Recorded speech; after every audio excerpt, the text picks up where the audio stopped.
David Stenson, and I'm a planner with the Fairfax County Department of Planning and Development. And I'm here this evening with David Woman, Steve Waller, Clara Johnson, Salem Bush, Graham Owen, and Mo Ali, who are also with the Department of Planning and Development. Additionally, we have Supervisor Palchek and Supervisor Faust with us this evening. And I understand that Supervisor Palchek wants to say a few words before we start. Oh, sure. Just wanted to welcome everyone. Thank you so much, David, and your entire team for hosting this tonight and for helping ensure that we've got community feedback and outreach at this very early stages of the process for the site-specific plan amendments. As you all are probably aware, this is still just a preliminary phases to get feedback, to look at the proposals, for staff to be able to come back to us, I believe in March, to help decide for the county-wide plan, of which amendment plans will be moving forward for consideration and put in the work plan. So I know my friend and buddy and neighbor, John Faust, is here as well, and we are just here listening tonight, but you can always reach me or my office at providence@fairfaxcounty.gov. And so to that, just really important to give feedback now, and please share with friends or neighbors who may not be able to attend this evening. Thank you.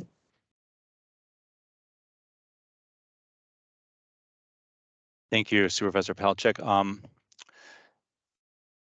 If no one else wants to say anything, I can start the presentation. I'm just going to share my screen.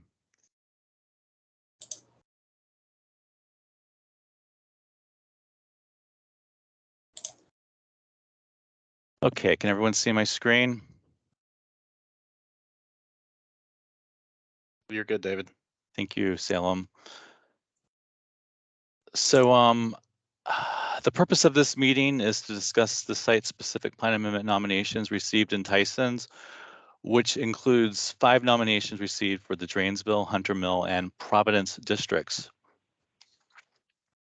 The agenda for this evening is to provide an overview, again, of the site-specific plan amendment process and the 5 nominations we received in the Tysons area. So we will start with a brief overview of the site-specific plan amendment process, its relationship to the county's comprehensive plan, and why your feedback is important for the evaluation of the nominations we will discuss this evening. So the site-specific plan amendment process is an opportunity for anyone to submit a proposal for a change to the county's comprehensive plan, specifically for individual properties or a cluster of properties in a small area. As I previously stated before, I'm going to provide some more details about the SSPA process, but I would first like to provide a brief overview of the comprehensive plan and how it relates to the SSPA process. The comprehensive plan is a multi-layered document used by both county staff and our elected officials to guide land use decisions across the communities of Fairfax County. This document provides recommendations for how land could be used in the future, how and where future growth can be accommodated, and guidance for protection of our environmental and cultural resources. So a comprehensive plan is required for every locality in the state of Virginia. It should be noted that the policies within the comprehensive plan are not regulatory. However, they do offer important recommendations for managing future growth in our community. So the comprehensive plan is comprised of multiple elements. For one of these elements is the policy plan, which encapsulates land use guidance that applies to every land area within Fairfax County.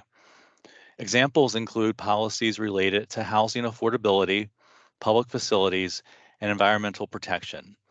And it also includes policies that could apply to any new development or redevelopment, regardless of the location in the county. We also have area plan guidance, which provides a more detailed recommendation and policies for specific areas within the county. If a nomination from the SSPA process moves forward and becomes a plan amendment, then the focus of the plan amendment will be on updating the area plans. An important component of the recommendations found in our area plans is the county's concept for future development. shown on this slide. The concept for future development is the overarching guide for area plans. Put simply, it provides a general framework for thinking about where most of our growth is encouraged. There are a number of different categories or land use classifications that are color-coded on this map. Each category represents a different set of recommendations for how these areas could grow and redevelop over time. Almost all future growth in the county will occur within designated mixed-use centers, and the mixed-use centers include the Tysons Urban Center, transit station areas, community business centers, and suburban centers. Next, I'm going to provide an overview of the screening phase of the SSPA process. So to help us think through the nominations that were submitted, staff will screen each proposal or nomination for its merits. Put simply, we'll think about, does the proposal support county goals and objectives? Should it be added to the work program? And if so, what considerations should county staff make when reviewing them? The screening process is the very beginning of a long process where a new proposal has been submitted to the county for consideration. I would like to emphasize that this is the very beginning of the development process. Nominations that do make it through the screening process and are added to the work program will be evaluated in detail as plan amendments. So the comprehensive plan process is the first stage of review, and there are many additional steps after a comprehensive plan amendment is approved that would have to be reviewed and approved before a project is constructed. Next, I will review the next steps of the SSPA process. Currently, we are in the community meeting stage of the SSPA process, where the SSPA process received by the county are presented to the community. After the community meetings, the feedback received about the SSP nominations will be summarized for the Planning Commission to inform their discussions about community interests and considerations, and the public is invited to participate in the workshops. The dates of the workshops are shown on the slide. This will be followed by a review of the Planning Commission and staff recommendations, which will be reviewed by the Board of Supervisors, who will then decide which nominations are added to the Plan Amendment Work Program. So if a nomination does pass the screening phase, and the Board of Supervisors agrees to add it to the work program, then it will become a plan amendment, as previously mentioned. And if the nomination does not pass screening, the nomination is removed from consideration and will not be added to the plan amendment work program. So as I mentioned previously, we are seeking your feedback about the nominations we received. All feedback is welcome, so I encourage anyone with a question or comment to let us know. But before we start with the review of the nominations, I wanted to review a variety of common terms used in the comprehensive plan that will be part of this evening's discussion. Two of the most common terms are density and intensity. These are terms that refer to the quantity of development and will be used in our later discussion on the nominations. So residential density is most often measured in dwelling units per acre. Fewer dwelling units per acre is a less dense development. For example, a single family detached dwelling unit is often located in a 1 to 2 or 3 to 4 dwelling unit per acre development and is considered low density development. Townhouses are often at a slightly higher densities of 5 to 8 dwelling units per acre, and multifamily is often at a higher density, which is typically 16 to 20 dwelling units per acre for garden style apartments and 30 to 40 dwelling units per acre for mid to high rise developments. Non-residential intensity is often measured as floor area ratio, or FAR, which is calculated by dividing the floor area of the building space by the land area of a development site. Higher FARs are indicative of a larger development. Additionally, residential mixed-use development, which contains both residential and non-residential use, is also calculated by a maximum floor area ratio, or FAR. In the example shown here, a development of a 1.0 FAR equates to a building size as equal to the size of the parcel, which which in this example is 100,000 square feet with a 100,000 square foot building. So this hypothetical building in this example could take a variety of forms. The examples shown here include a 2-story building with two 50,000 square foot floor plates. That covers half of the 100,000 square foot parcel. Or it could be a 4-story building with four 25,000 square foot floor plates, which covers 25% of a 100,000 square foot parcel.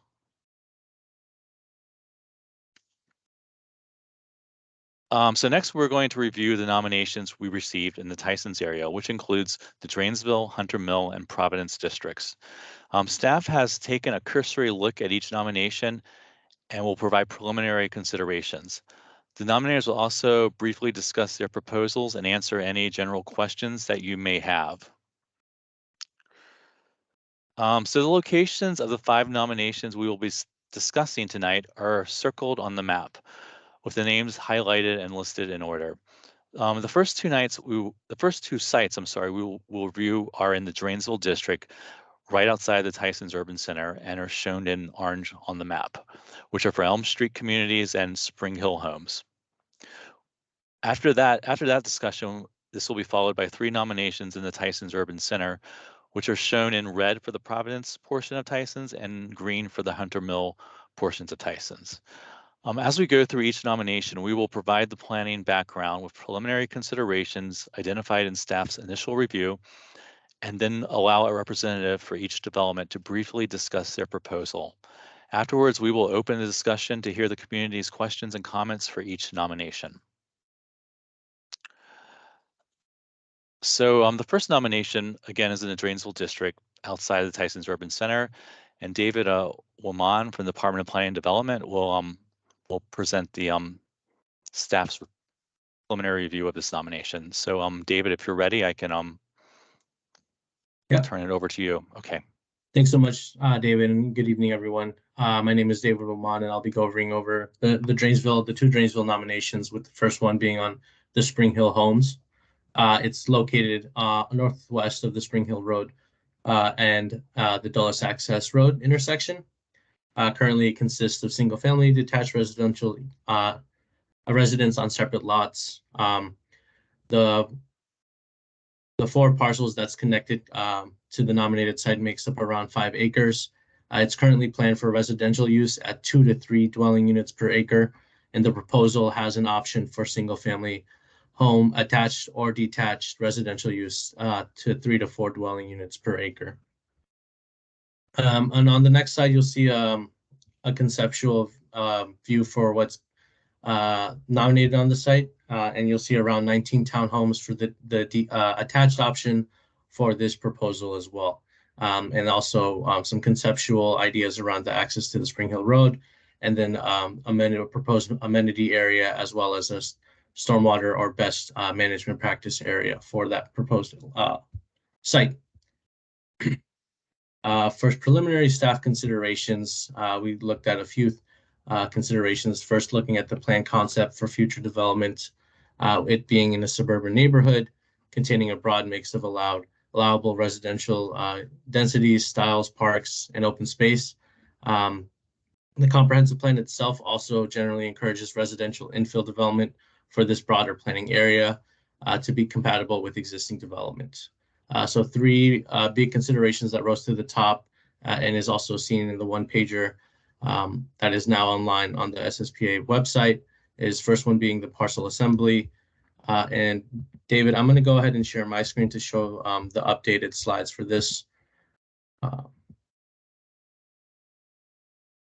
So the first one being parcel assembly. As I mentioned, the comprehensive plan encourages parcel consolidation for these particular parcels, as well as cluster development in the area to encourage good site design, preservation of the existing open space, and provisions for buffer areas for the residential area. The second preliminary consideration is around compatibility.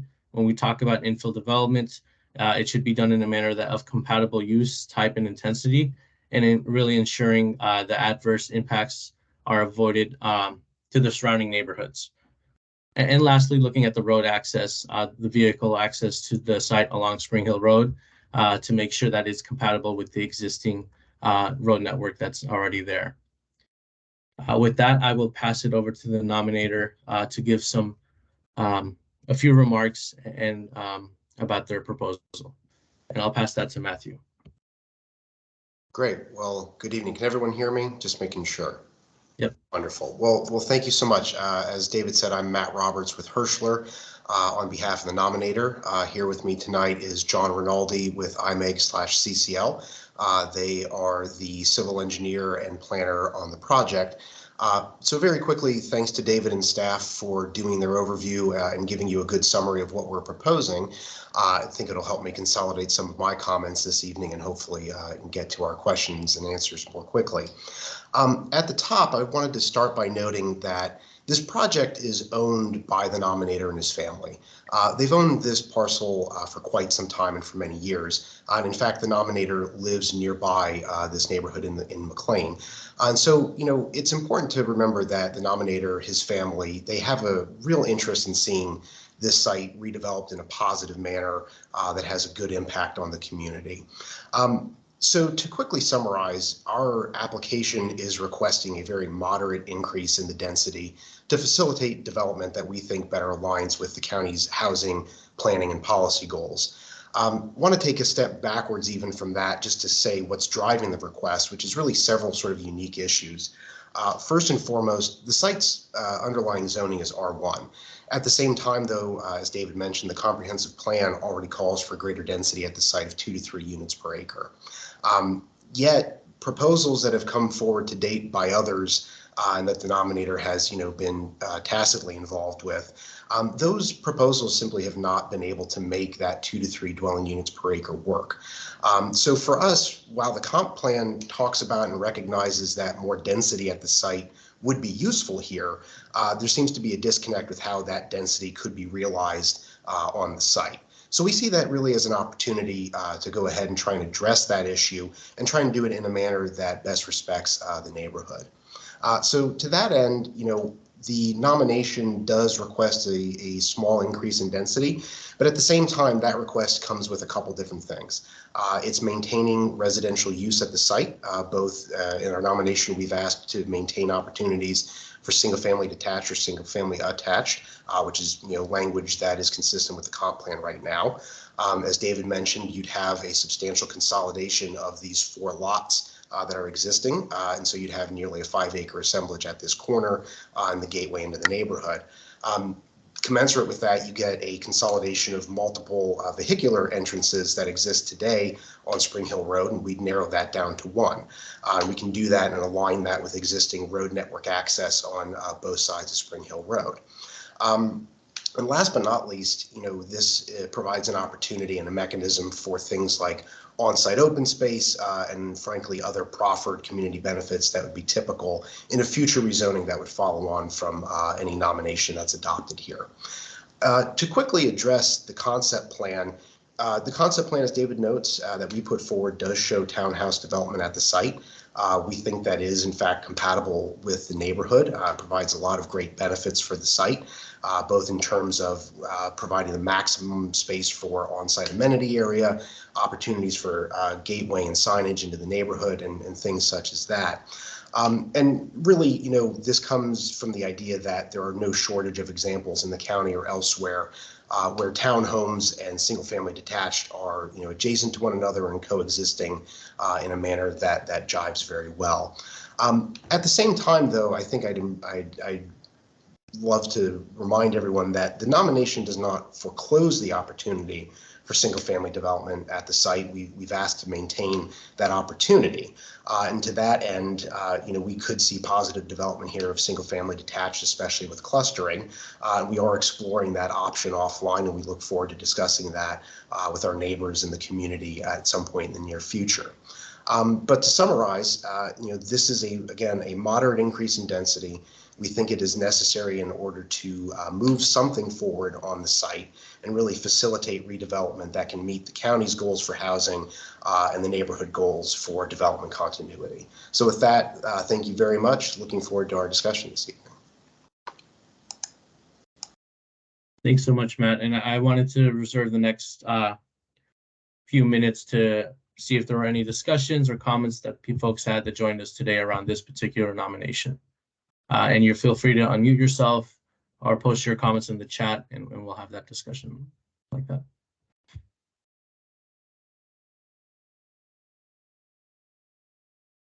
I see Fran raised their hand. Fran, would you like to go ahead and speak? Sure. Good evening, everybody. This is Fran Wallingford. I just have a question about the amenities that you're putting on site. The picture shows up, but I can't really read what's there. So if you could talk about that a bit. Sure, of course. So at the top, just it's important to remember this is all conceptual.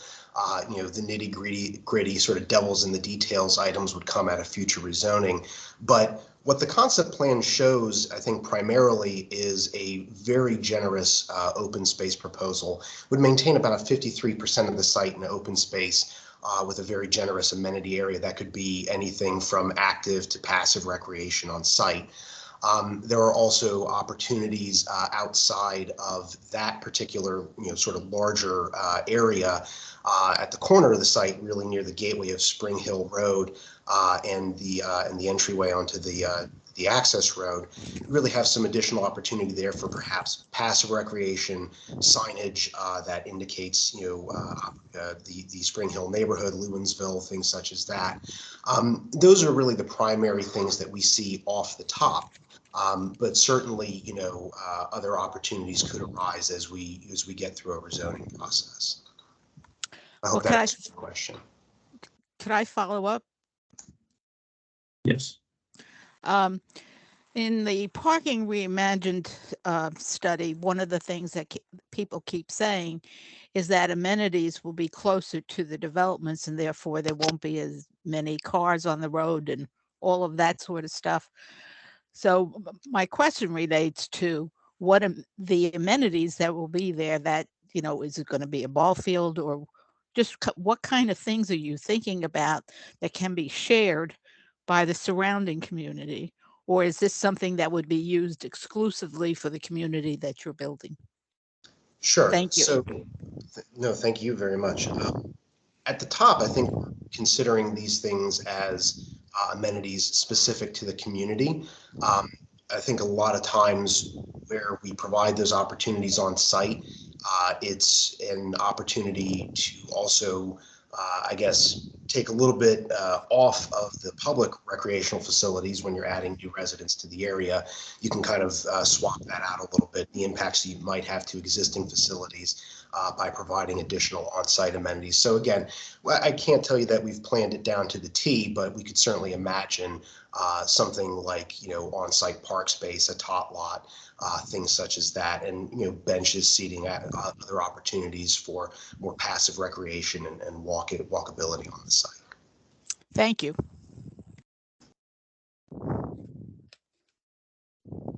Thank you for that question, Fran. I also wanted to remind folks that we are recording tonight's meeting, and so I'd also be mindful of that as well. Are there any other questions? I didn't see any other comments come into the chat. If folks want to raise their hand or unmute themselves for this particular nomination site, we'd love to answer any questions or comments or hear any comments about it.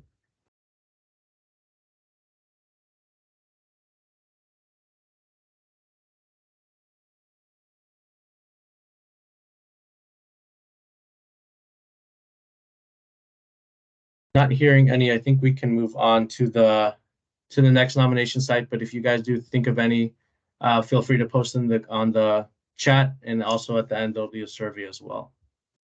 Thanks everybody for your time. Thank you, Matt.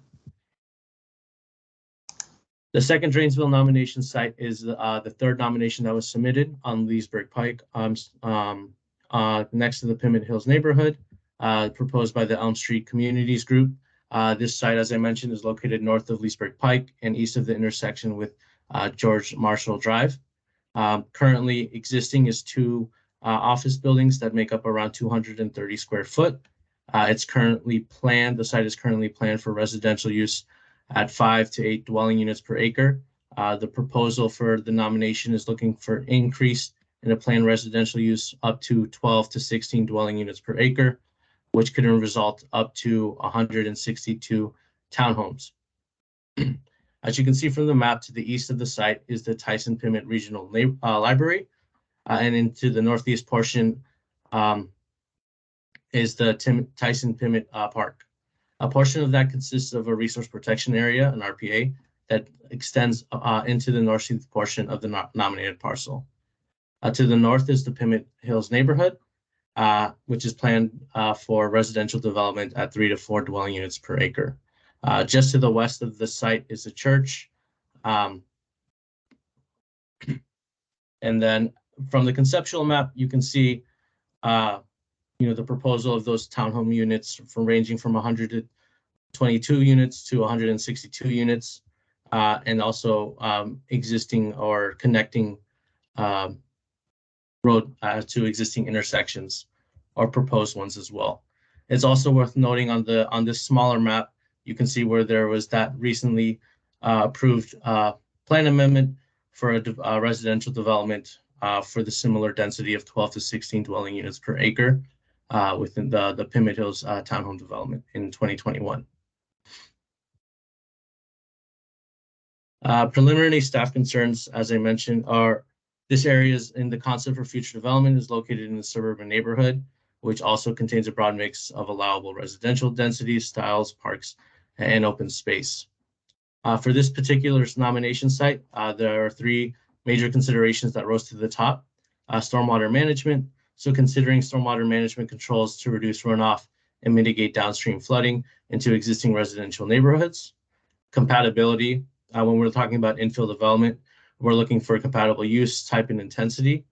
And then for road access, for any nomination in this particular area to coordinate their access points with existing and planned neighborhood developments. With that, I will pass it on to the Elm Street Communities Group to talk a little bit more about their site. Thank you very much. My name is Lynn Strobel with the law firm of Walsh Colucci. I'm joined this evening by Kelly Pasesny in my office, and we would like to just present the nominator's proposal to you this evening. I would note that we do have representatives of both the owner and the potential developer on the phone if there are any specific questions for them.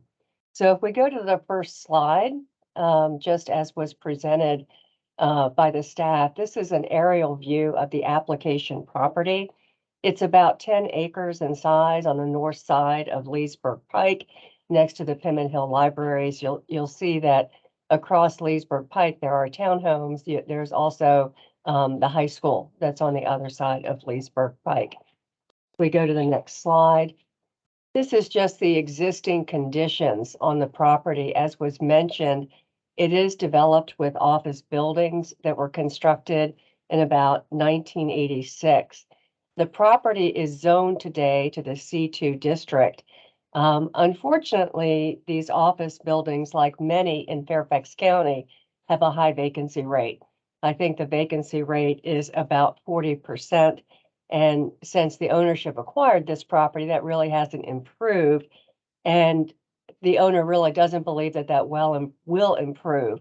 I think we all are familiar with the fact that the way that people work is changing and that there are many office buildings in location that are suffering similar vacancy rates. The owner believes that there is a better use for this property and one that would be more compatible with the area. So if we go to the next slide.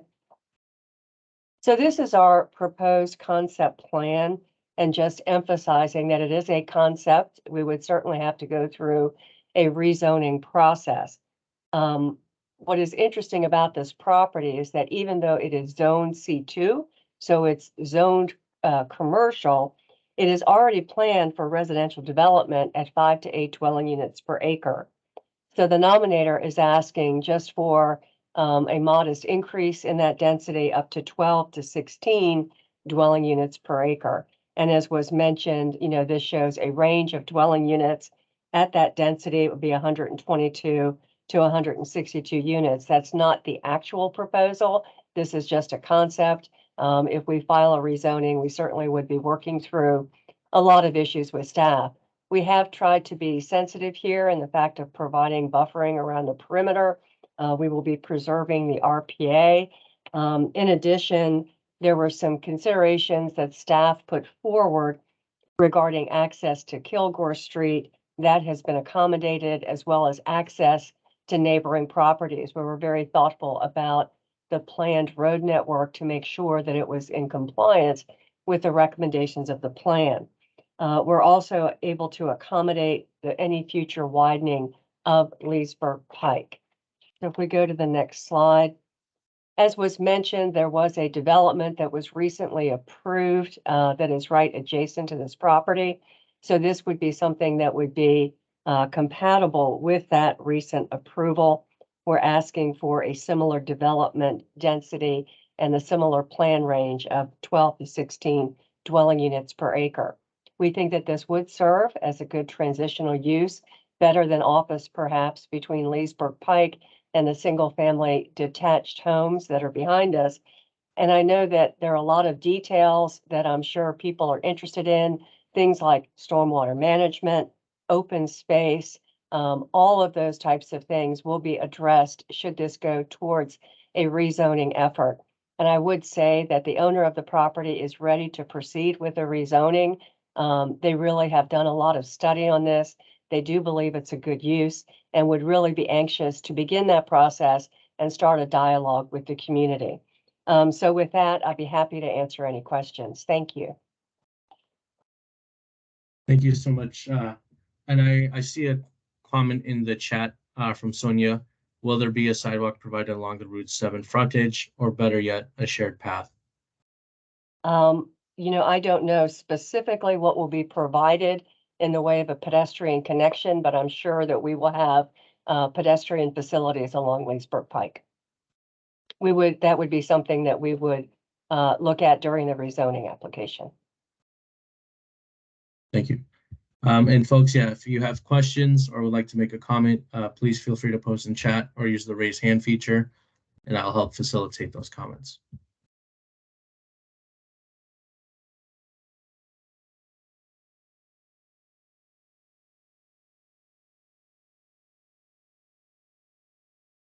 I liked our most recent guest.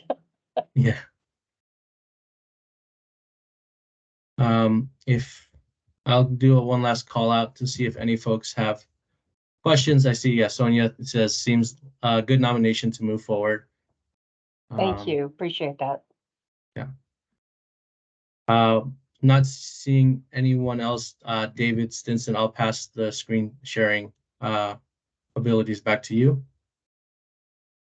Thanks, David. I guess next we're going to move on to the nomination we received in the Tysons Urban Center, which are 3 nominations, one in Hunter Mill and 2 in the Providence District.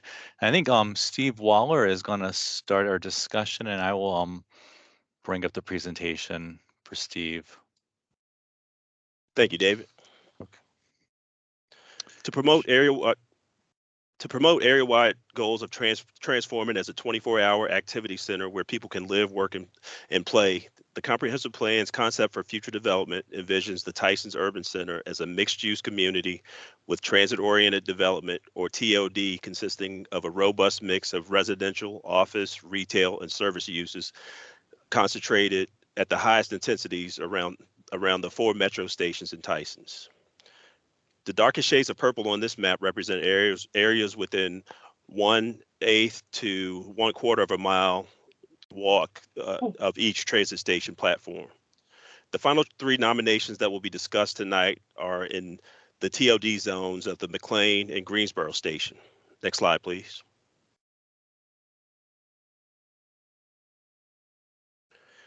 The first nomination is in the Tysons Urban Center, is comprised of 3 separate sites referred to as Lincoln, Taylor, and Westgate by the nominators. All 3 sites are in the Tysons East District of the Tysons Urban Center, just south of Chainbridge Road and Dolly Madison Boulevard, and across from the Capital One complex, and also across from the McLean Metro Rail Station.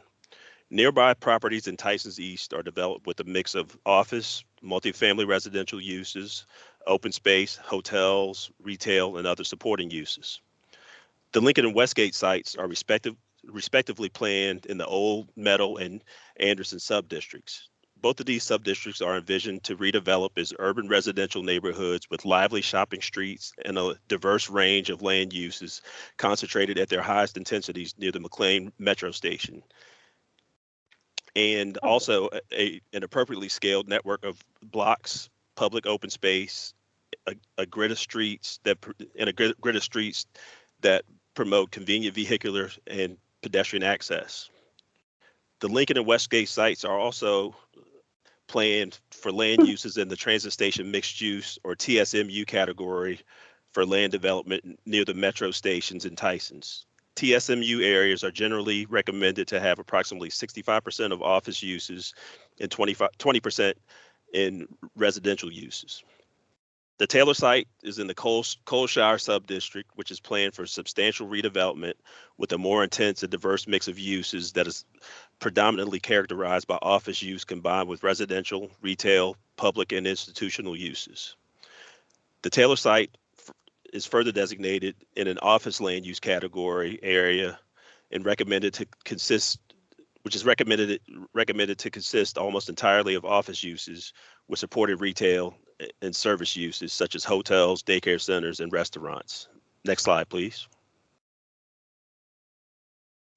So for the Lincoln site, staff's considerations have found, staff provides the following considerations: that the nomination is proposing multifamily residential uses. Oh, I'm sorry. For the Lincoln site, the nomination is proposing multifamily residential uses in a public park, and hotel with office or residential uses with ground floor retail and service uses are proposed for the Westgate site. The Taylor site is proposed as a senior living and continuing care facility with ground floor retail and service uses. Next slide, please.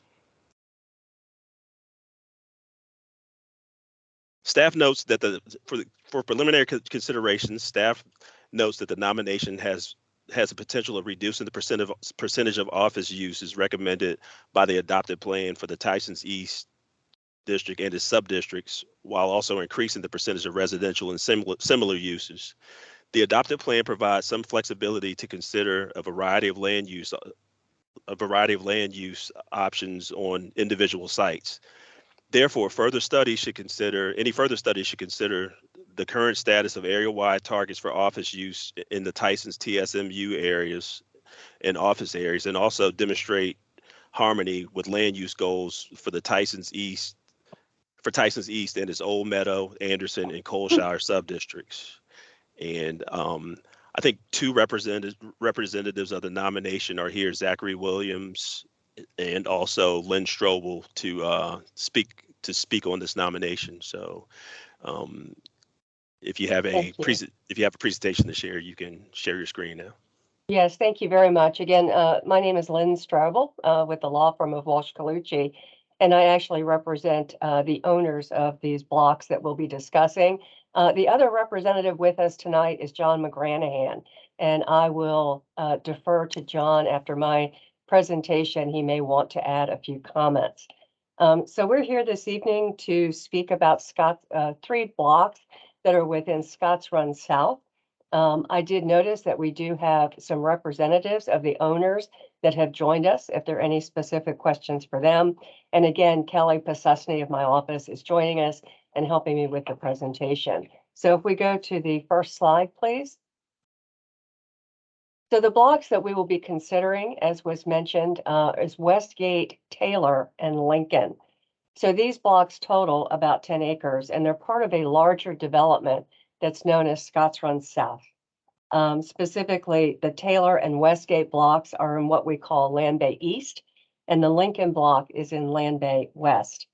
Scotts Run South is zoned to the PTC district. It was the subject of a rezoning that was approved to the PC district in 2013 in accordance with the Tysons Comprehensive Plan. We go to the next slide, please. Scotts Run is really about the transformation of the old Westgate property, if you all remember that, into a vibrant mixed-use development. And that transformation has already begun. The first building that was built out there is the Hayden That's a multifamily residential building that's near the access road. In addition, MITRE built another office building on their property. The Archer Hotel has been constructed, and under construction today, we have a multifamily building that's being built by Skanska. Another multifamily building will soon be under construction by Lennar. But the Tysons East District is not just Scotts Run. It also includes property on the other side of Route 123, including the Capital One headquarters, which has a number of uses on the site, including the Watermark Hotel and a performing arts center. Can we go to the next slide? So Scotts Run is really an urban neighborhood. As I say, it's more than just the property on the south side of 123. It encompasses a larger area that is integrated with Scotts Run Stream Valley, which has been proffered for improvements, and a number of improvements have already been done there. The centerpiece, of course, is the McLean Metro Station, which is located centrally between these two developments. So what is planned and what is existing includes office, residential, hotels, open space, performing arts center, as I mentioned. So it's a very vibrant mix of uses that is both planned and approved today. We go to the next slide. There's already a robust office component in Scotts Run. As I mentioned, we've got the Capital One headquarters. We have MITRE. There's also Northrop Grumman that is adjacent to this site. We go to the next slide. So this kind of helps put things into perspective with some different colors that represent the different uses. And when you look at the existing and planned uses in the Tysons East District, it's clearly a mix. So the three sites under construction include the Taylor Block, which is planned, it's on the conceptual development plan for office and residential. The Westgate Block and the Lincoln Block are shown as office. And as I mentioned, those are all on the conceptual development plan. They have not gone through the final development plan process. So as I mentioned with the last nomination, given the state of the office market, the owners believe that there may be other uses that can contribute to the vibrancy of Scotts Run and make a positive contribution to the use mix.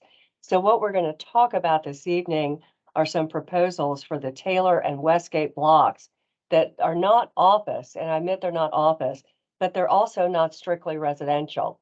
Lincoln, that we'll discuss last, is proposed for a unique residential use, and I think all of these uses are worthy of additional consideration.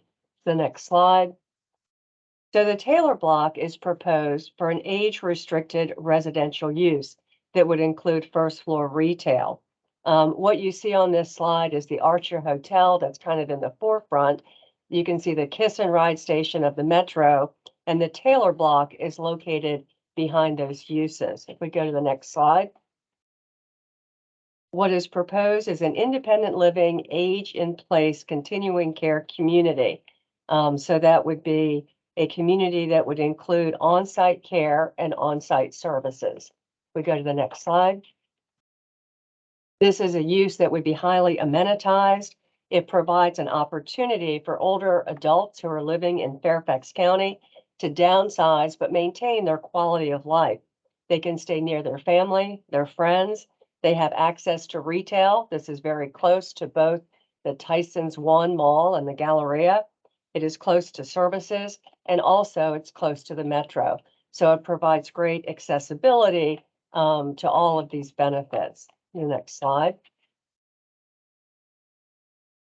The first floor pedestrian-friendly retail tenants and restaurants would be a part of the proposal, as well as complementary second floor offices. The next slide. On the Westgate block, we'd like to spend a few minutes talking about that. Part of the Westgate block is planned now, or we would like to plan it for hotel use. And the hotel that is under consideration are two of Hilton Hotel's more modern brands. And I know that you're familiar with Hilton as a well-known hotel operator that has its headquarters right here in Fairfax County, not far away. What is being discussed is a combination of their Home 2 suites and canopy. Home 2 suites is a extended stay concept. That would probably be on about 4 floors of this building. And then 7 floors would be canopy, which is a modern boutique hotel. So it's really kind of introducing 2 concepts in one building, which, you know, we think would be very successful. There's also a rooftop restaurant and bar that's planned. There would be meeting rooms, a courtyard, and other amenities. This would only be on a portion of the Westgate site. The balance of the property would be a complementary use, most likely office or residential. So one of those 2 uses would be next to this site, which really would be one of the gateways into Tysons. The next slide. And last, we'll talk about the Lincoln site. This site is about 3.5 acres, and it is currently shown on the approved CDP as office. What the property owner is thinking about is really taking a combination of residential and public park that would be contiguous to Somos at Tysons, which was recently approved. That particular development has different tiers of affordability, and we think that adding an additional residential use with kind of a shared open space public park area would be a real benefit to Tysons and would help address the housing needs in Fairfax County. So in conclusion, as I've mentioned on the next slide, we think that what is being proposed is a very balanced mix of uses. We think these are exciting proposals that will really not add to the impacts of the development. For example, both the Hilton hotels and the independent living facility, or the continuing care facility, they're not residential in the sense that they won't have impacts on schools. We don't believe that they'll have impacts on parks. And in addition, the residential on Lincoln will add significant open space and park space that will add to the Scotts Run Green Network. So we really believe that this would provide a lot of amenities and services and provide a meaningful fiscal development. This is a significant investment in Tysons, and both the continuing care community and the hotel are ready to advance. So it's not something that we would have to wait for. They have parties who are interested who would like to proceed. In addition, we think that this would actually reduce some of the impacts on the transportation road network as well as support rail ridership. We submitted this amendment with the concurrence of the planning staff and the supervisor. In our mind, and I think that there's some concurrence from staff, we believe that the proposed uses are consistent with plan recommendations. We really filed this as a placeholder to allow the planning staff to further evaluate the proposed redevelopment of each block.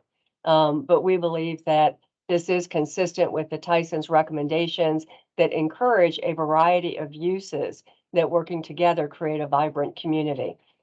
So with that, I'd be happy to turn this over to John McGranahan, who may want to add a few words. Thank you, John. Thank you very much, Lynn. And you covered it really well, so I don't have much to add. I would emphasize with respect to the gallery living proposal that it is something that's very, very exciting. We're looking forward to pursuing that. It will require an entitlement process that's outside of this SSPA process, a proffered condition amendment and conceptual development plan amendment, and an FDP as well.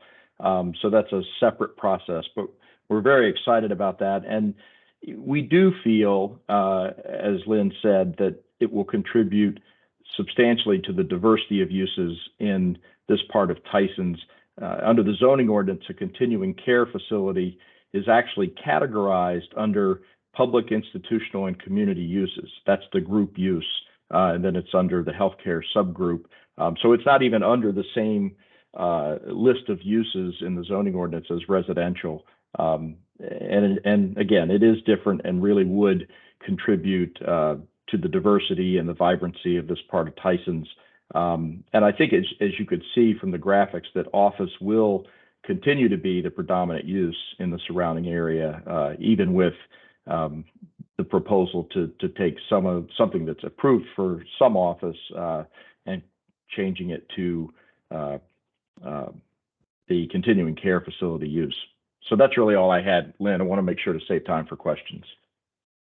Thank you. We'd be happy to answer questions for you.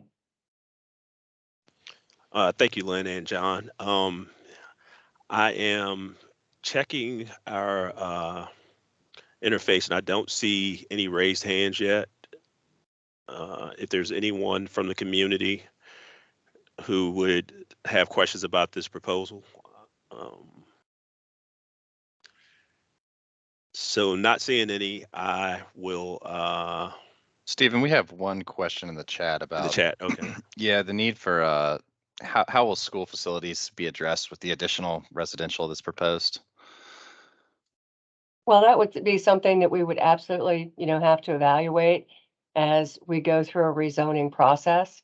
What is typically required is a contribution to the school system, and I imagine that's how we would address school facilities.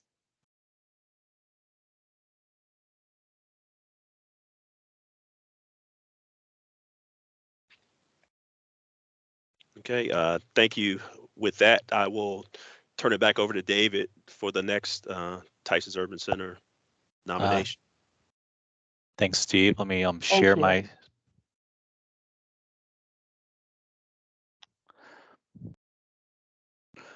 Okay, can everyone see my screen? Yes, you're good, David. Great. So the next nomination is for a site currently developed with the Coons Auto Dealership at the northwest corner of the intersection of Route 7 or Leesburg Pike and 123 or Chambers Road, which is adjacent to the Greensboro Metro Station. The adjacent parcels are developed with the Tyson Square Shopping Center, which is located to the north. There's a mid-rise office building with parking garage located to the west. Across Route 7 to the northeast is the Lumen, which is a high-rise residential building, and then the Borough, which is a mixed-use development consisting of high-rise office and residential with ground floor retail use. The area across Route 123 to the south is developed with mid-rise office, a hotel, and single-story shopping centers with surface parking. This site is located within the sub-district of the Tysons Central 7 TOD district, which is envisioned as a civic center with public spaces and public buildings, along with a mix of residential and commercial uses. Within the South Sub-District, high-intensity office uses are envisioned to be located closest to the metro station, with the area transitioning to a higher proportion of residential use as you get further away from the metro station.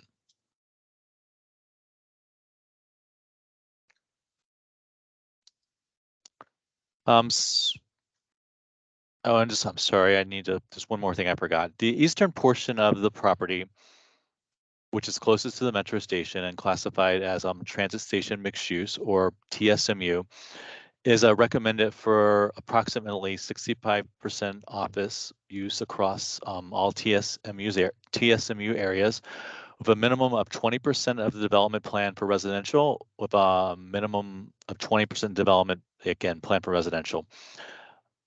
The western portion of the property is planned for residential mixed use, which is recommended for 75% residential, and the remainder is planned for office, hotel, art and civic, and supporting retail.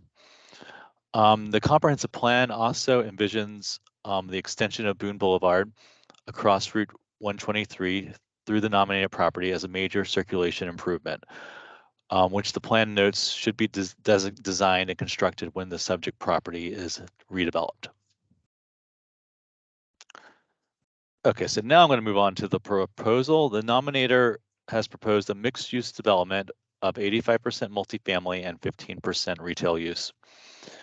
An illustrative concept plan submitted with the nomination depicts several residential blocks in the eastern area nearest to the metro station and fronting Route 123.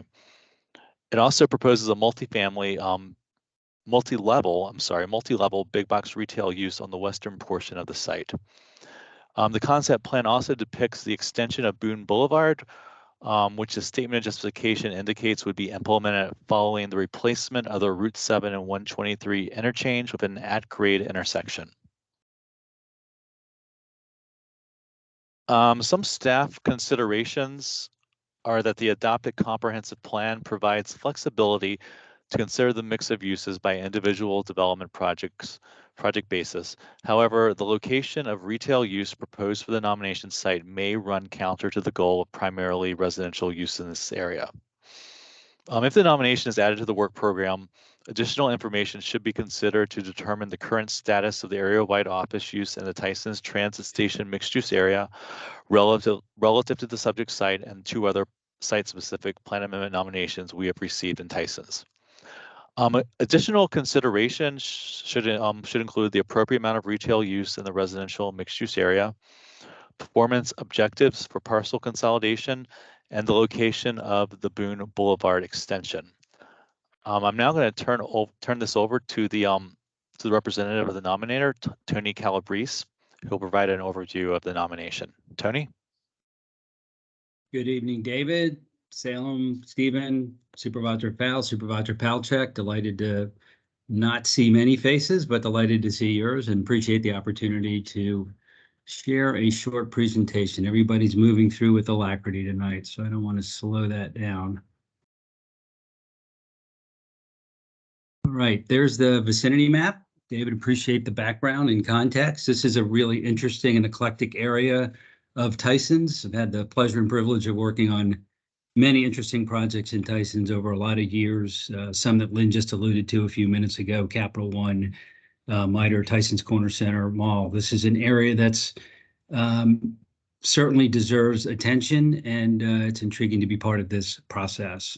Here's Route 7. As David said, the major interchange, the borough here across the way, the Route 123 frontage. And many of you are familiar with this area and may have purchased your vehicles here at the Kuhn site. It's been here for quite some time.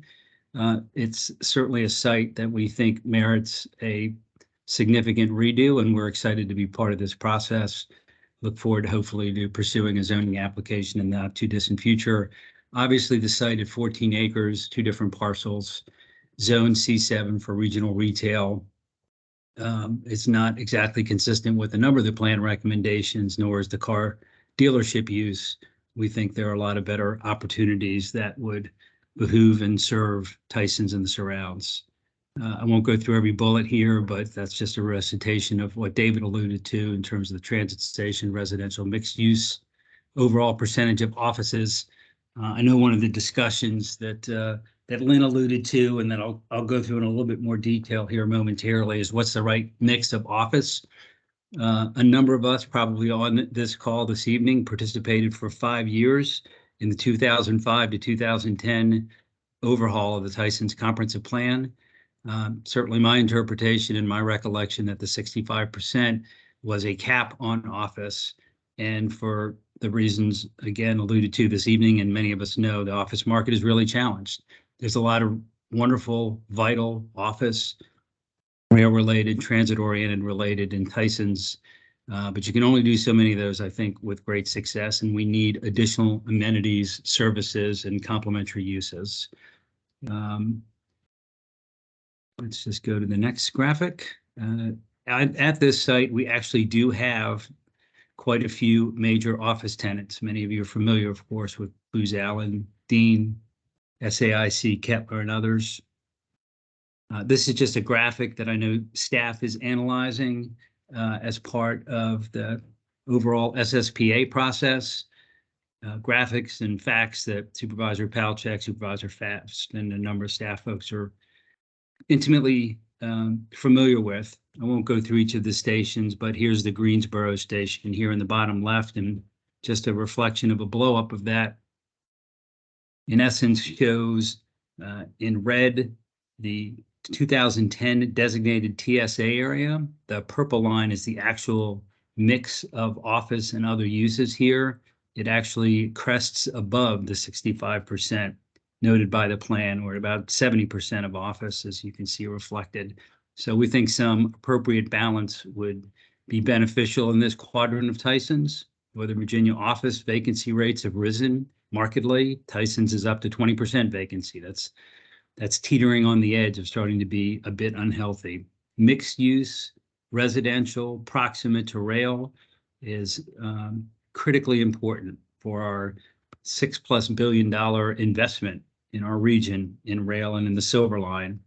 We think a number of the concepts articulated comport with the county's strategic plan, certainly housing and neighborhood livability, diversity, mobility and transportation, and of course the challenging quest to catch up with the continued drive in the residential market.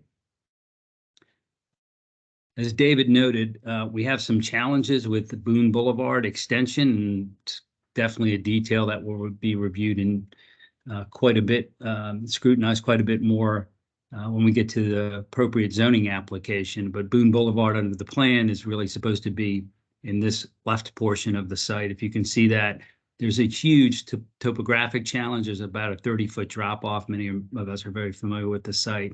And if and when the interchange of 123 and 7 might go to at grade, which is in and of itself a Herculean undertaking, we think some really interesting, appropriate, and beneficial changes could occur in this quadrant. And that's what this graphic reflects a little bit more as well. We've got a very significant interchange here. There's been a lot of discussion about what is the ultimate objective in this quadrant, and we think this property and this application can help achieve some important long-term strategic objectives. Much like the last case, I think it's fair to say that our view is that this is more of a placeholder. I know that the county wants to evaluate the existing mix of office and non-commercial in Tysons. We actually think that the proposal as reflected is consistent with the existing plan, but we look forward to continuing to work in this case in the Hunter Mill District with Supervisor Alcorn, of course, Supervisor Faust for as long as we can keep him there, and Supervisor Palchek in the long term. David, happy to answer any questions that might be posed this evening. Okay, thank you, Tony. I see there's a William who has his hand raised. Hi, this is Bill Kybers. I'm a member of Ash Grove Plantation Homeowner Association.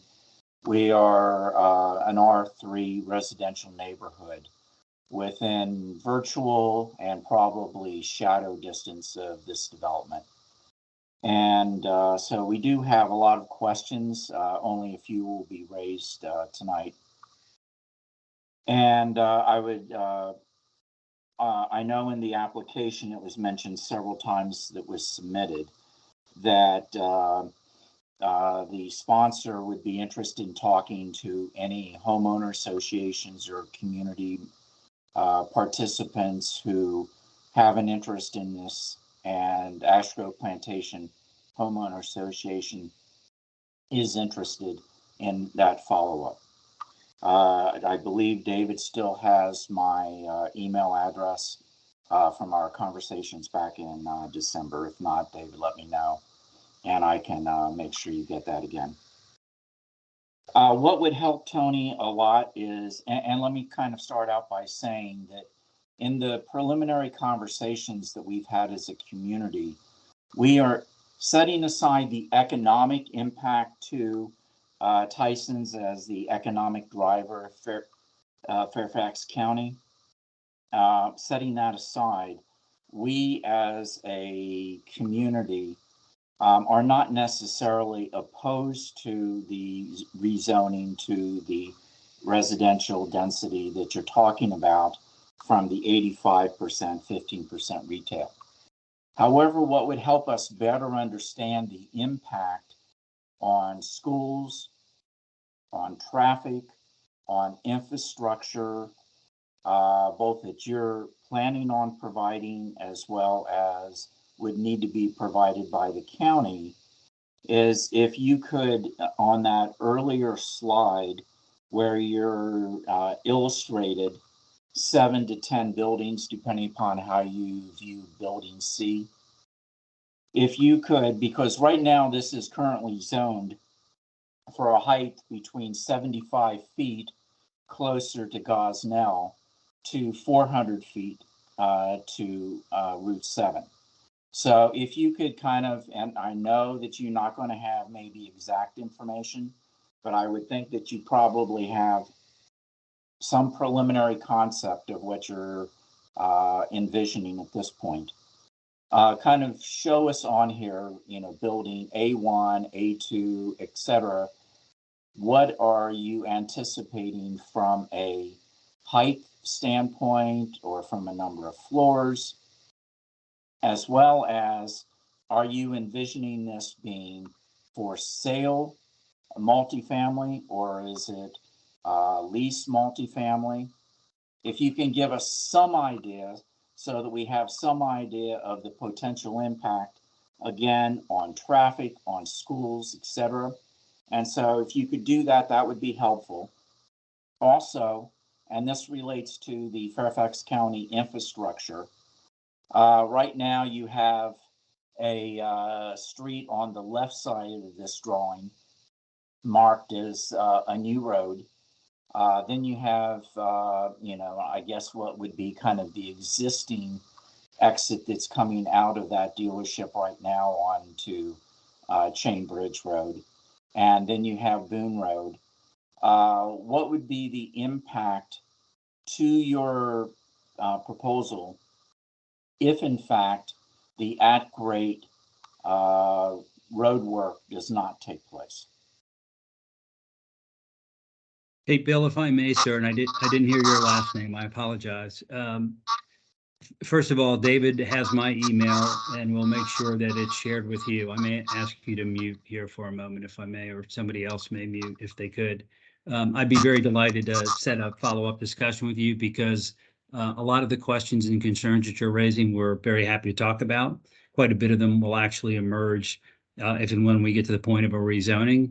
But I don't want to duck questions, and I'll be delighted to answer a couple of them now. And then more importantly, I'm excited to follow up with you, and we'd be happy to come and meet with your community as these plans formulate. First, with regard to transportation, we've already started to undertake some important analyses, even though relatively early in the process. As you know so well, living in Tysons, transportation is almost always the top of the list of the most important and legitimate concerns. Clearly, we want to create an exciting place that, with all due respect to successful dealerships, is much different than, much more rail friendly than the Coons Empire. The transition in density that you talk about is certainly subsumed as part of our thought process. That is on the northern side, which is on the right side. Hopefully you can see my arrow. Proximate to rail would certainly be the taller buildings. As to the total height, the plan does call for relatively tall buildings because that is immediately across from rail. As to what our final height or number of floors will be, absolutely to be determined. Can't tell you with the surety this evening. As to the mix of apartments versus condos, you know, very likely for any longer term project, you tend to have a mix of both of those things. It really depends on the things that you would understand and appreciate, interest rates and market factors. There are quite a few taller apartments in Tysons. We would definitely be transitioning down in density. And as to the ultimate road network, honestly, that's an ongoing detailed discussion as we look at potential development.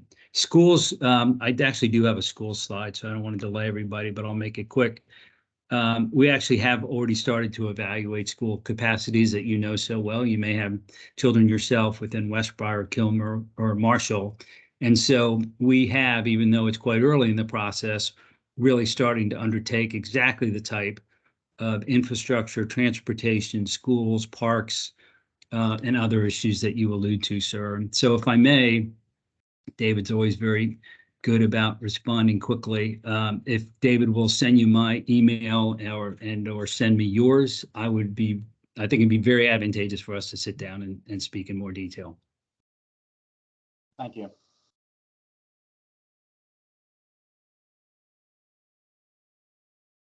Thank you. Thank you, Bill, for those questions, and I'll make sure to get Tony's information to you. Looks like We have some more people with their hands raised. Looks like Margaret. Margaret has her hand raised. Hi, I'm new. I don't like Teams and I'm doing this on my cell phone. So that's why I was trying to type my questions into chat, but you've said I have to do it in person. I am the president of the Ash Grove Plantation Community Association, not Homeowners Association. We are right next door to Ash Grove Plantation Homeowners Association. And yes, it is very confusing to a number of people. So my first question is, I noted that this was being supported by the Hunter Mill District Supervisor. I wanted to know what Dahlia's feelings were as the Providence District Supervisor regarding the plan amendment. Well, ma'am, before Ms. Palchek, a pleasure to meet you. I'd like to get your email as well. Happy to follow up with you and with Bill, of course. And I'll try not to confuse the respective developments. I don't think anyone is asserting that Supervisor Alcorn is taking a position with regard to this. I think I heard you say, and you were fading out, that he supports it. He's cognizant of it. I think he's interested in it. And being a veteran of Fairfax County, a veteran of the Planning Commission, and now of the Board of Supervisors, he'll certainly be interested in your feedback, and he's intimately familiar with the planning that's gone into Tysons. So he'll speak for himself at the right time. And then I think you were asking if Ms. Palchek wanted to weigh in, if I heard you correctly. Yes, but I will comment that the SSPA specifically states that the nominator is submitting this SSPA with the consent of Hunter Mill District Supervisor. Yes, ma'am. There's a big difference between consent and support. Okay, well, thank you.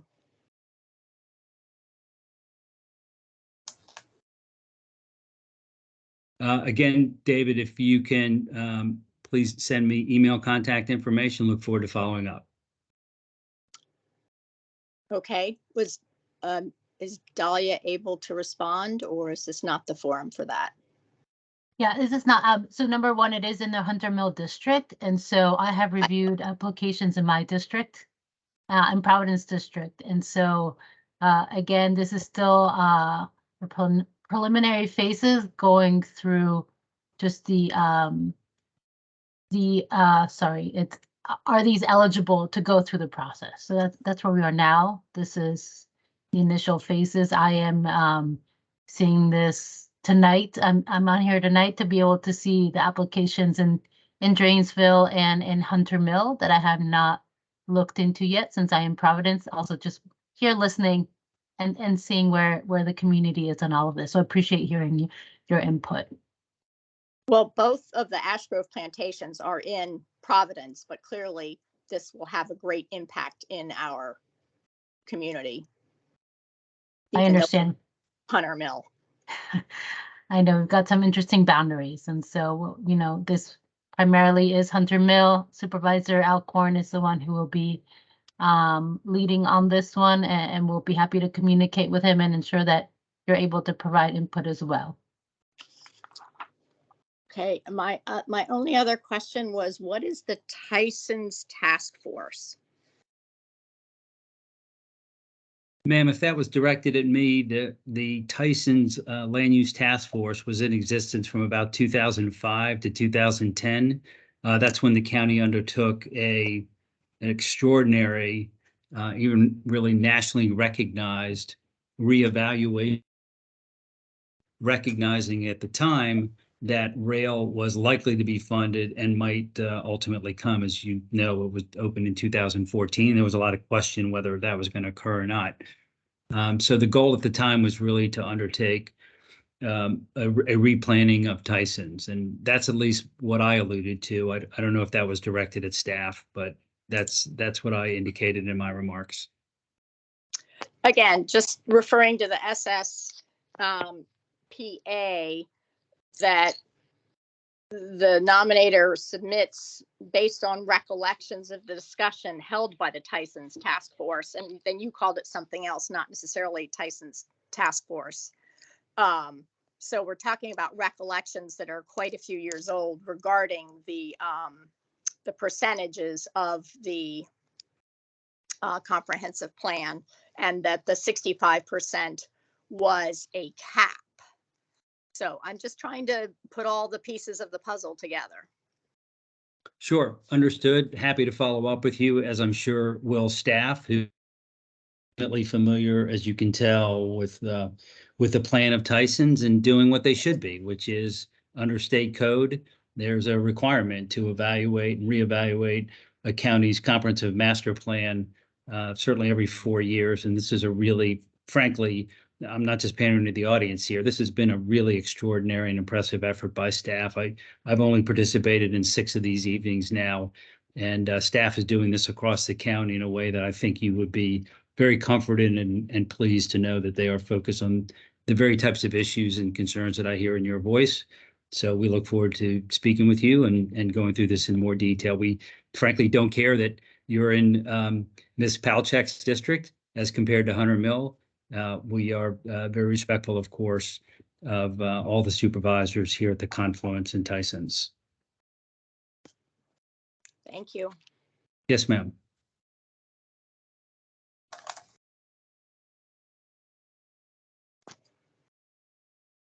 Okay, next we have Terry has her hand raised. Thank you. Somebody mentioned a long-term objective for Boone Boulevard. Because that is what appears to be sort of conjoined with some kind of lowering of 123 going through Route 7, which to me just seems sort of incomprehensible to do that. So what is the long-term objective, please? David, do you want to start, or would you like me to? I mean, I can. I can start. There's a long-term plan at some point to make the 123 Route 7 interchange at grade intersection. There's potential. This is the long-range plan, and once that, there's also plans to extend Boone Boulevard from where it ends at 123 north of 123. And I don't know if there's anyone from FCDOT that wants to add any to this or not. Sure. So my name is Maggie. So I work for Fairfax County Department of Transportation. As David pointed out, so comprehensive plan currently actually calls for widening both Route 7 and Route 123, and shows enhanced grade separated interchange for that location.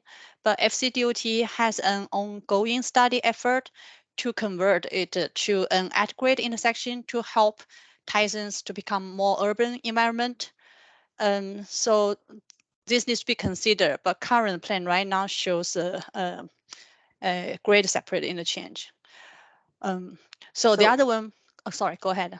I'm sorry. So the only way I can see that happening is another stoplight to go with all the other stoplights that are already there? You're talking about the interchange? Well, if you lower the 123 grade to the Route 7 level and you add an perpendicular crossing of Boone Boulevard, how else can you do that without another stoplight? Yes, once we have as I mentioned, we have an ongoing study looking at different types of concepts. We're trying to provide a safe at-grade intersection with ped bike facilities there to help all the modes. So this is an ongoing effort right now. So if you're interested, I can follow up with you for more details. I would be very, very, very interested. Sure.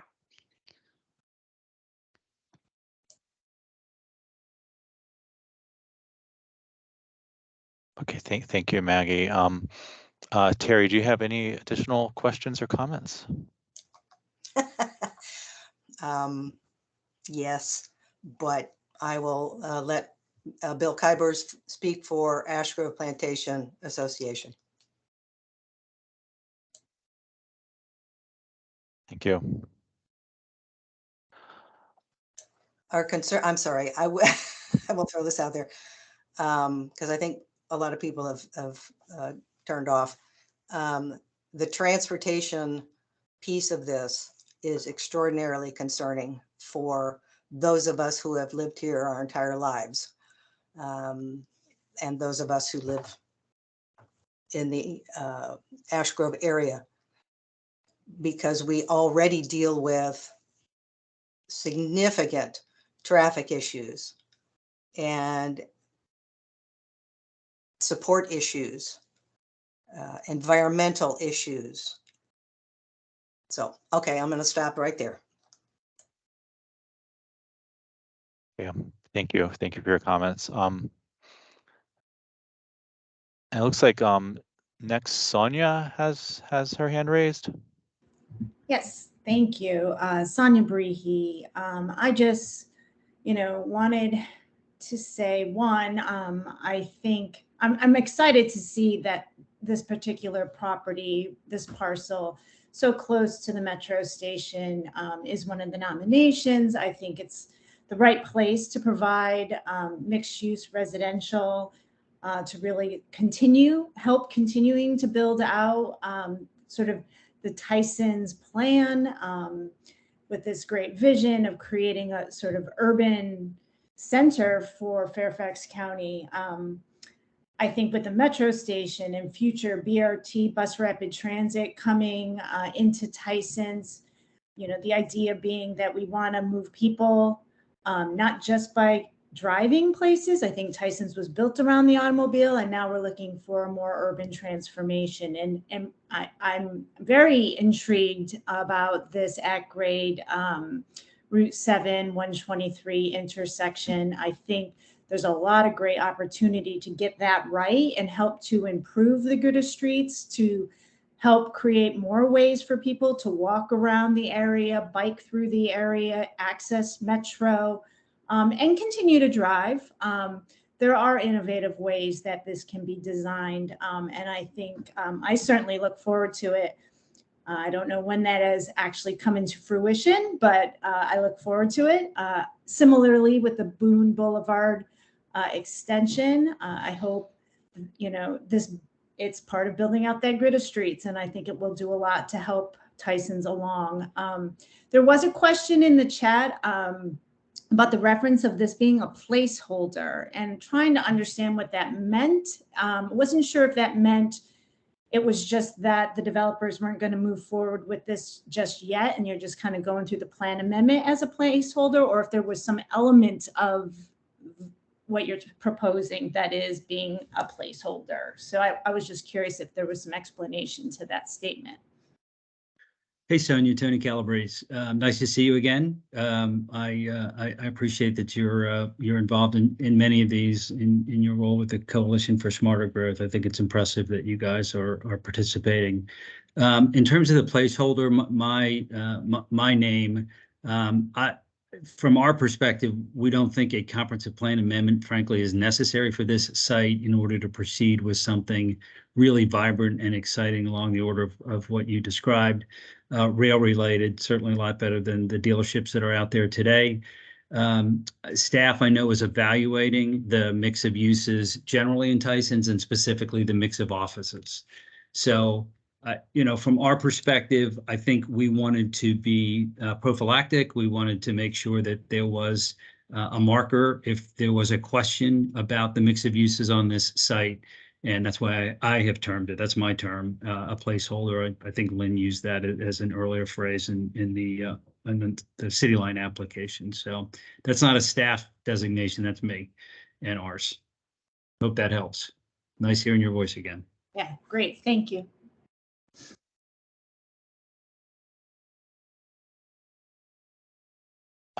Does anyone else have any? I see William still and Terry still have their hands up. Do you have any additional questions, or is that from your previous question?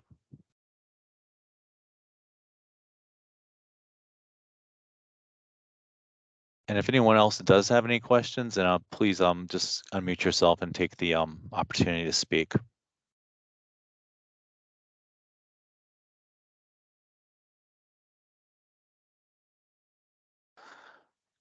Okay, and I just also want everyone to be in the chat. Graham has said if you would like us to follow up with you, you can send us an email to the inbox that's in the chat. It's dpdsspa@fairfaxcounty.gov. That's again dpdsspa@fairfaxcounty.gov.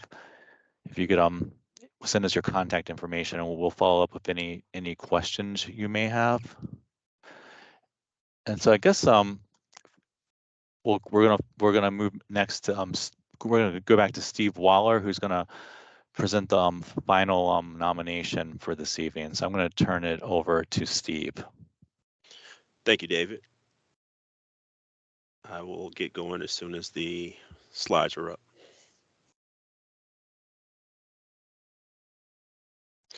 Okay, for this final nomination, we'll jump back north across Route 7 to look at Providence District nomination PR 002. This site is in the transit station mixed use area for Tysons Central 7 in its north subdistrict. And you can see the transit station mixed use area, or TSMU, in the purple shading, and the star represents on the inset map represents the location of this site. The subject site is located 1 block north of the Greensboro Metro Rail Station and just east of the recently developed mixed use development of the borough. The site consists of 4 parcels that are currently developed with 5 commercial office buildings and their structured parking facilities. Nearby sites are developed with mid to high rise office uses, and also transforming to include a greater mix of land uses in the form of high rise residential buildings, hotels, and retail uses. Area-wide guidance for the Tysons TSMUs recommend a land use mix that is with approximately 65% in office uses and a residential component of 20% or more. At the baseline, the subject site is recommended for office with support retail and service uses up to 1.65 floor area ratio, or FAR. And the site has an option for redevelopment with office uses up to 2.5 FAR.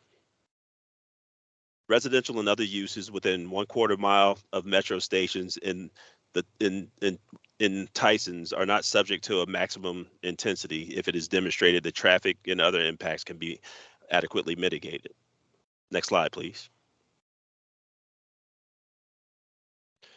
So the nomination is proposing mixed-use development of up to 3.37 FAR, or approximately 1.9 million square feet of gross floor area, with a land use mix that would consist of 64% residential, 32% office, and 4% retail uses, following the demolition of 2 of the existing office buildings. Next slide, please.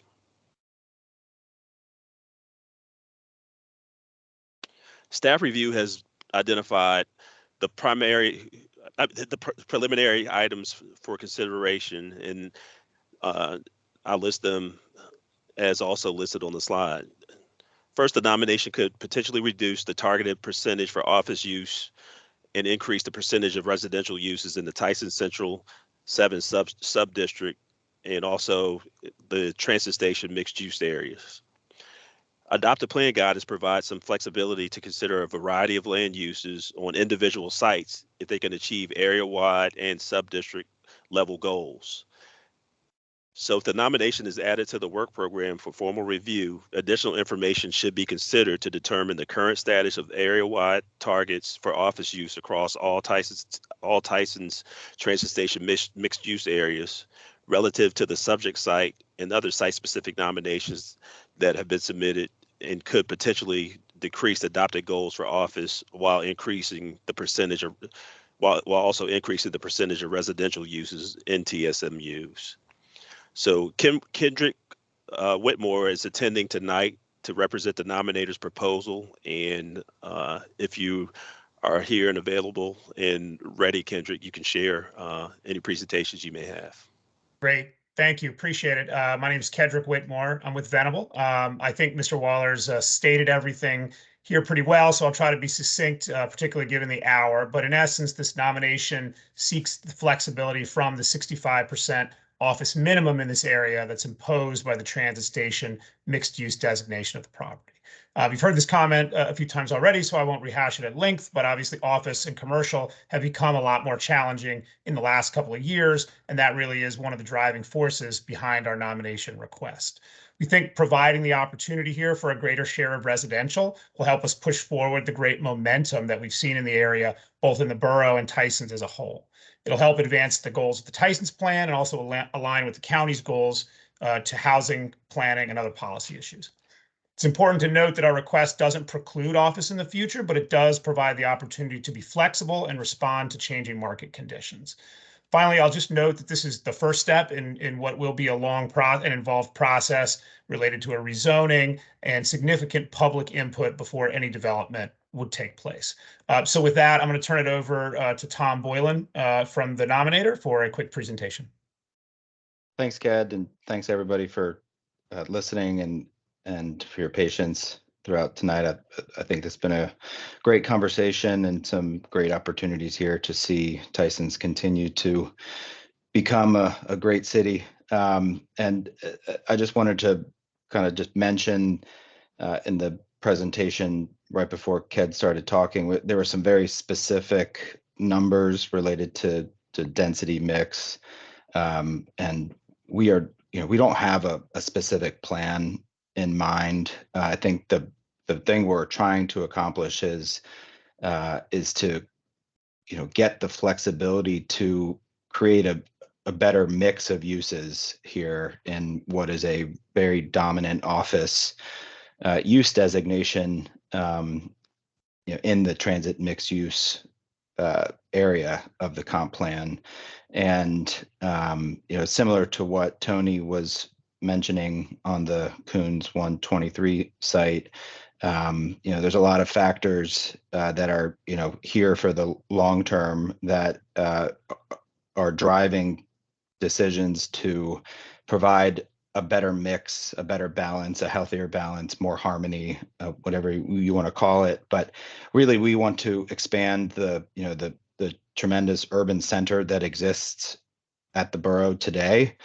We call the site East Borough, and really it's just an expansion of this entertainment mixed use focused project at the borough that is grocery anchored and very walkable, and has office, some new, some existing. It has a lot of new residential, and we want to continue planning for the expansion of the district with residential at the forefront instead of an afterthought. A lot of things have changed and will continue to trend towards that healthier mix of uses with smarter densities of office still sprinkled in, but with an emphasis on residential and retail really being sort of what makes these urban districts so dynamic.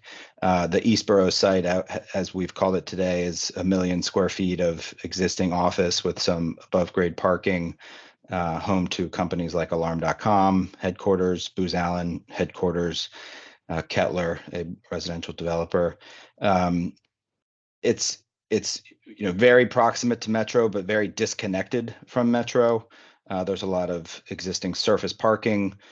So we see it as a wonderful opportunity to enhance this walkable district with connections along Greensboro Drive down to the Galleria, better connections to Metro, and to the surrounding community along Greensboro Drive and out West Park and towards Route 7. We've introduced a lot of park space, green space into the borough, into this area of Tysons, with the existing borough park, with our planned Allsboro Park in blocks I, J, and K, which is just off the map here, but directly across from the Whole Foods, with a pedestrian crossing on West Park Drive that we're going to be constructing in the near term. And really the focus to date after this initial phase has been expansion really north across West Park Drive to the old Automobile Dealers Association site, where you see some senior living under construction with more residential planned and more open space with retail on the ground floor and a lot of connectivity through pathways and just the connection to the surrounding community. What we want to do now is kind of turn our efforts towards this office dominant park at Eastboro and understand the possibilities of increased residential in the transit mixed use zone and decreased office space. What you see here in blue is kind of how we consider the borough district in Eastboro has been part of that from an office tenant perspective. We're seeing extreme challenges with the office tenant environment. It's really hard to retain and attract new office tenants in today's market, and a lot of these buildings are getting outdated, are pretty old, and certainly not the highest and best use. This close to Metro is a surface parking lot. So, we want to really consider new plans, a new mix of uses, a continuation of that kind of retail energy and pedestrian walkability along this sort of internal spine of Borough Place. We would like to continue it into Eastboro and begin planning efforts to really, utilize some existing buildings, potentially demolish some buildings, but it's a long-term plan that we'd just like to start thinking about as we think about the future and growth of the borough district into a place where people can really live and work together. This is just a view of the borough district from the residential that's under construction over across West Park Drive. You can kind of see that spine that kind of runs through this corridor that just will naturally extend into Eastboro as a major guiding principle of the planning effort there. That just kind of naturally extends that mixed use programming into this block in a way that complements the plan that's there the best. So it's a very simple request that we're seeking. We're not really trying to demonstrate specific plan components, rather just confirm that office does not need to be 65% of what we propose, and we'd like to see an increase in residential. That's really it for me. Thank you. We will now open the floor up again to see if there's anyone from the community who's attending with questions or comments regarding this nomination.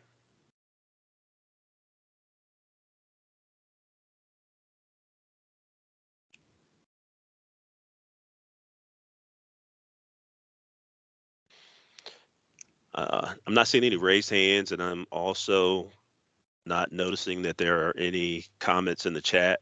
But if anyone who has joined us tonight has any questions or think about any questions that you'd like to ask later, please use the DPD SSPA at fairfaxcounty.gov email address, and those emails will go to me, and then I'll also help to make sure that we are reaching out to the correct points of contact to help answer any questions you have.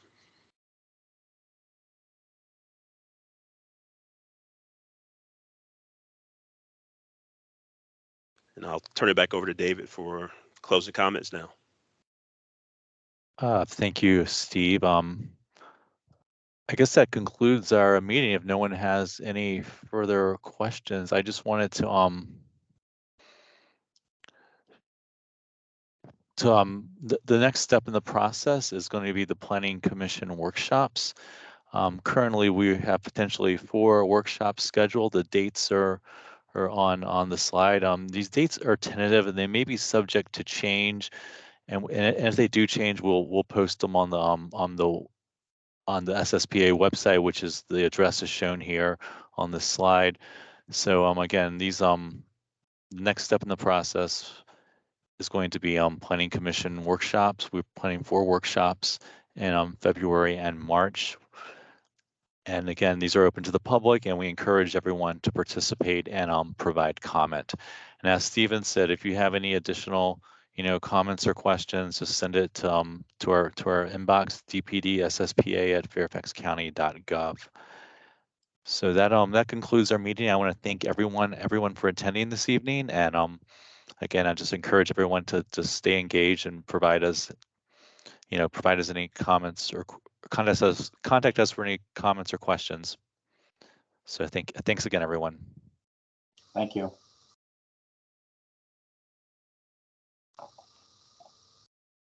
Thank you so much. Thank you, David and team. Good night. Take Thanks, care. Joe. Good night. Thank you.